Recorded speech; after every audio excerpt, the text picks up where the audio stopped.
என்ன சொல்லியிருக்காருன்னா, தனி மனிதனுக்கு உணவு இல்லை என்றால் ஜெகத்தினை அழித்திடுவோம்ட்டு அந்த பசியின் கொடூரத்தை உணர்ந்து இந்த உலகத்துக்கு அவர் சொன்னதை அன்பு கூடு உட்கிரகித்து அன்பு கூடு என்று முன்னாள் மாணவர்கள் ஆரம்பித்து அன்றே ஒரு திட்டத்தை உருவாக்கி இந்த அறந்தாங்கி மண்ணில் யாரும் பசித்து இருக்கக்கூடாது என்ற ஒரு சிறந்த நோக்கோடு அன்பு கூடு அன்னம் பகிர்ந்த ஒரு நிகழ்ச்சியை ஆரம்பித்து இன்று 300வது நாள்.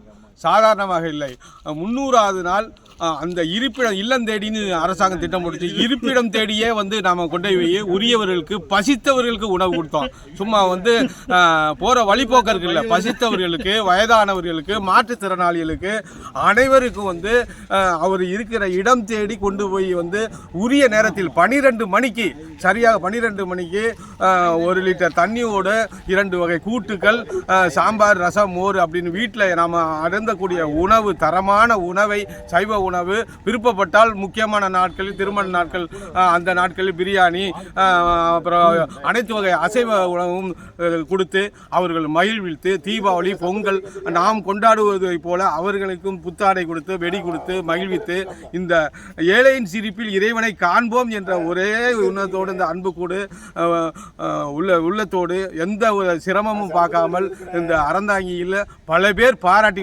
ஆச்சரியப்படும் வகையில் செய்து கொண்டிருக்கிறது. இன்று 300வது நாள். இன்னைக்கு சிறப்பாக இந்த திருமண நாளை முன்னிட்டு மதுரை சோலை அவர்கள் முழு செலவையும் ஏற்று இதை செஞ்சிருக்கிறார்கள். இது வழக்கம் போல 3000 நாட்களையும் கடந்து சென்று கொண்டே இருக்கும் என்பது யாருக்கும் அச்சமில்லை. இது அனைவரும் சார்பாக அன்புக்கூடு மாணவர்கள் ஒத்துழைப்பிக்கின்ற அனைத்து அன்புக்கூடு மாணவர்களுக்கும் முழு ஒத்துழைப்பு கொடுக்கிற அனைவரையும் வாழ்த்தி நன்றி கூறி இந்த அன்புக்கூடு என்றும் நிலையாக ஆள்போல் தலைத்து அருள்போல் வேரோடி இருக்க வேண்டும் என்று வாழ்த்தி விடைபெறுகிறேன். நன்றி, வணக்கம்.